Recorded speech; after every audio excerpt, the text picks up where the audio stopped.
All right, good evening. I don't like low information voters. It should be pretty obvious why. I feel like they're irresponsible, dangerous for a democracy because they're low information voters. They have, it's in the title. They're uninformed. They are voting on vibes. It's like that Joe Rogan crowd, the bros or whatever they call them these days. They just listen to podcasts at work where they feel a certain way about the world, about women, or they're standing in the world. They just go react on it, in the dumbest ways possible, which will only alienate them further, which is why the manosphere is just ridiculous bullshit. The pickup artist thing is just ridiculous bullshit. And it's just gonna make society more toxic. And I'm just frustrated, man. We could be so much better than we are, but we're not. And that's a good lead into this highlighted comment here. This explains so much to me. Like, I knew it was. I had a vague idea that reading comprehension, reading proficiency in this country was low because we don't have much of an education system. And especially in the South, and half the country's like the South, so you're gonna get a lot of uneducated people. I live in the South. I'm not just talking shit about people I don't know. These are my neighbors. These are my family. I know these people are uneducated, and they're low information voters. A lot of them, and it's a dangerous situation. But here's statistics. I don't know if I imagine this guy. He didn't cite his source. I imagine he's not just making shit up. But he says, GP, 72% of Americans' max reading level is 8th grade.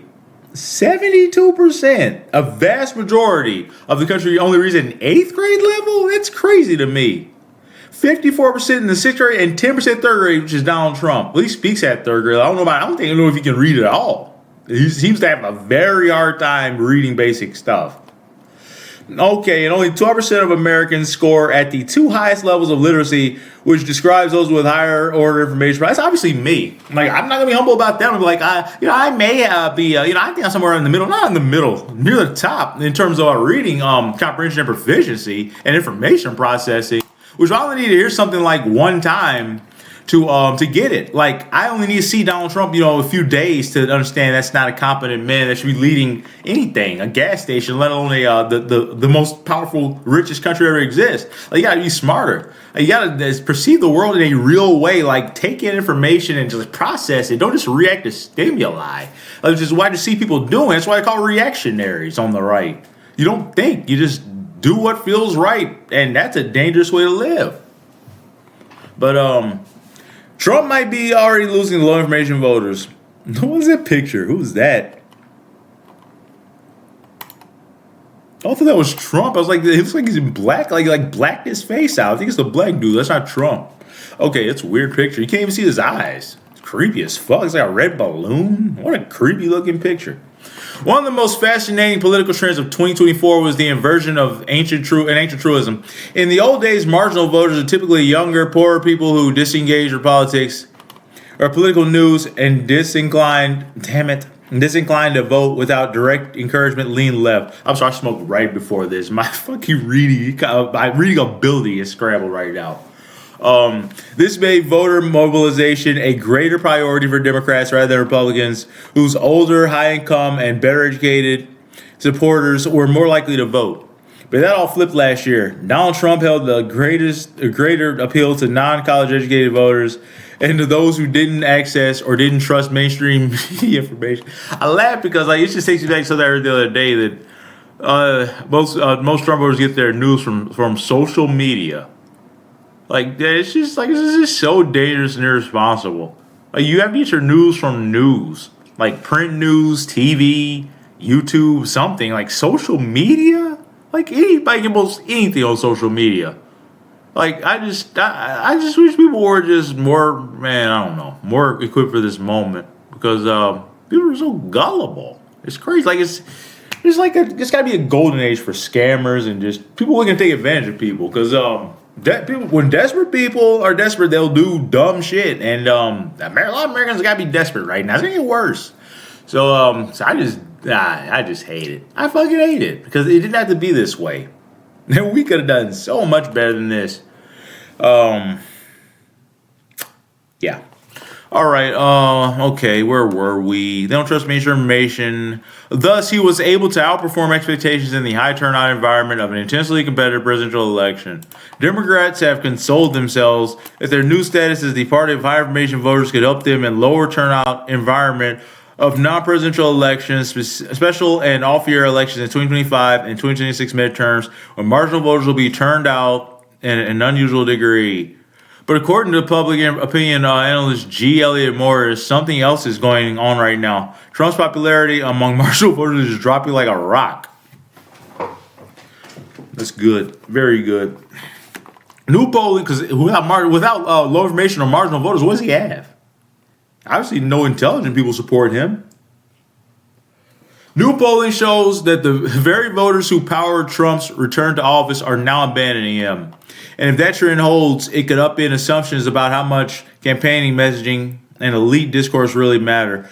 Because it turns out the people who don't read the Times, don't watch the Sunday shows, and don't care about the policy details, still care when the economy sours and their lives get harder. Yes, that's the thing. Like, you can't just block out the fact that you can't put food on the table, and you're gonna understand that Joe Biden didn't do that because he's gone. One man fucking did that. Even a low information voter doesn't consume any news. They're like, wait a minute, this thing I was buying last year was $5 or whatever. Now it's like 15. How'd that happen? Maybe they'll finally be able to put two and two together and direct their ire at the right people. Now they probably gotta do some dumb shit like do drugs or beat their wife or something, because that's what Americans do. You don't like to think things through and come up with real solutions. Just do whatever is easy. Pick on the fucking easy target. That's the American way. That's why we got a bully fucking president. He's a reflection of you people. But most Americans don't want to be bullies. You don't even stand up to anybody. Even like somebody else smaller than you. Most Americans are just fucking cowards. They like to talk about guns and being revolutionaries. You ain't shit. Pick on another fucking Big Mac. Go stroke out. That's all Americans are good for. Keeping the fast food industry fucking thriving. Using data from YouGov surveys, Morris finds a massive 33% point decline in Trump's net approval rating over the last 3 months. 33% decline? Gee, in 3 months. That's crazy. Only he could do that. Lowest approval at this point in the presidency ever, since they started tracking it since Eisenhower. Over the last 3 months, with people who consume the least news. Wait, that was the 33% drop amongst the low information voters? Whoa. So that's just one subgroup? That's crazy. That endorsed a 14-point drop in Trump approval from +3 to -11 among people who say they pay attention to the news. Like, it's crazy he's losing these people first. Like, why is that? I guess, like I said, the economic impact hasn't even really, hasn't even kicked in yet. I guess they'll explain further. It stands to reason that people who aren't paying much attention to the media-borne clamor about Trump's first 100 days in office, much as they didn't pay attention to media-borne messaging during the 2024 presidential campaign, are forming their political attitudes from their own real-life experiences of the direction of the country, particularly in the terms of economic factors affecting them most immediately. They made them hostile to incumbent policymakers in 2024 and the end 2025, more suggests. By the way, what is this? They put like an underscore between campaign and R. What's that about? These voters, what's that? They forgot to put the T in there. Isn't that like when you I don't understand what that, isn't like when somebody did something, they made a mistake, but it's like should be there, but it wasn't. Like you wrote he's. I don't know what I'm saying. These voters reacted to inflation in 2022 to 2023, were primed to vote for Trump because of the good economy in 2018 to 2019, and for the most part, the little information that reached them during the 2024 campaign. The little to persuade them, ideology drove their vote less in 2020. That's the vibes. That's what I'm talking about. The vibes. You gotta learn the policies. It's politics. Policies matter. Now, with 401k sinking, goods getting more expensive, shelves emptying, and the president saying kids should have just $3 instead of $30, they have moved against the president again. It's just an endless cycle in America. Ping pong, two parties. Such a dumb way to build a society. What's especially interesting is that low to no information. What's a no information voter? How can you be a no information voter? Even if you don't seek it, some information will seep into your skull. What's especially interesting is that low to no information voters, because they are largely immune from partisan messaging conveyed through media outlets, and are not really attached to either party may be more rational than their media savvy counterparts, more rational, at least in terms of their own perceived. I don't know about all of this. At least in their own perceived interest. And if nothing else, their changing allegiances may be a better barometer of political trends to come. Morris goes a step further by arguing that since objective conditions are undermining approval of Trump's stewardship of the economy, Democratic messaging can profitably focus on non-economic issues where persuasion is more of a factor. Last paragraph. While the sudden antipathy of marginal voters to Trump could be very bad news for Republican prospects in 2028, assuming the economic golden age they keep trumpeting fails to appear. That's why you don't set expectations that high. You're talking about no economic golden age. Anything short of that's going to look like a massive disappointment. They're going to hate you for it. Like, you don't talk like that. You're running for president. Don't fucking like economic golden age. Like, a president can't usher that in anyways. Somebody like I think that people just think and you know the funny thing. I almost said, people think the president has more control of the economy than he has. And he really doesn't, because like this Trump shit, these tariffs are illegal. Like, Congress is supposed to have the authority to issue tariffs on this kind of level. Like, a president can't do blanket tariffs like this. Like, it's such an unserious society. Like, we're just letting him do these crazy things, just like appease him like a toddler, like give him a little rattle. Like this is just so dumb. Congress has completely ceded their authority and policy making ability and the power of the purse to this man for no reason, like in a way that isn't even legitimate. Like, these tariffs are crazy. Congress is supposed to be the body doing that, which is I'm so confused here. This makes there's no adult in the room to step in and say, yeah, this isn't how it works. It's unbelievable. But people give the president too much credit on a lot of things about the economy. Outside the tariff thing, Trump really has very little control over what goes on in the economy. Sure, the way they talk about the economy can influence the stock market, but that's temporary. These tariffs are going to be permanent. Should never let this man do this. Like, I always thought growing up there was a powers that be. Like I just said, adults in the room that would stop something like this. Apparently not. Apparently you let the idiot run the show and right into the fucking ground. This beautiful thing we had going here. Like, you just let him just destroy the whole country. Who needs a country? Who needs an economy? Who needs a place to live? Man, oh man. Such an unserious world this is.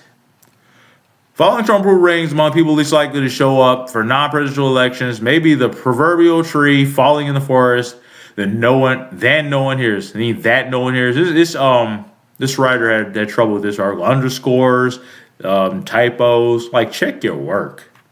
Have some pride. That no one hears. It will be interesting to see if the Republican Party chooses to leave them in unmobilized peace going forward, or try to get them back to the polls. I don't think they're going to do shit. I think they keep going down the same dumb roads that are afraid of Donald Trump. And I don't even know what 2026 midterms is going to look like. I don't even assume we're going to have midterms, because that's so far away. Like what? 18 months away. That's not even worth talking about at this point. We've only had 100 days of this, and we're already at this low point. See, we might make it till the fucking midterms, but this guy's got to go. This guy's got to go. I know everybody's saying it these days, but he really does. This is a dire situation. This guy's like a rabid dog that needs to go. He's out of control. And I just didn't have, losing the country on my 2025 bingo card. I felt pretty optimistic at the end of 2024, but I all got shattered when America went out and did the dumbest thing they could possibly do and elect the man with 91 criminal charges. I don't care about you. I just want your vote. All this bullshit. Grab him by the pussy. When you're famous, they let you do it. The rapist. Found liable for the sexual abuse of Eugene Carroll, like the rapist, literal fucking rapist here. America's like, yes, my guy. That's insulting, disgraceful, and it couldn't be me. I care a little bit more about morality, functioning of the government, and just common sense than that. That would never be me.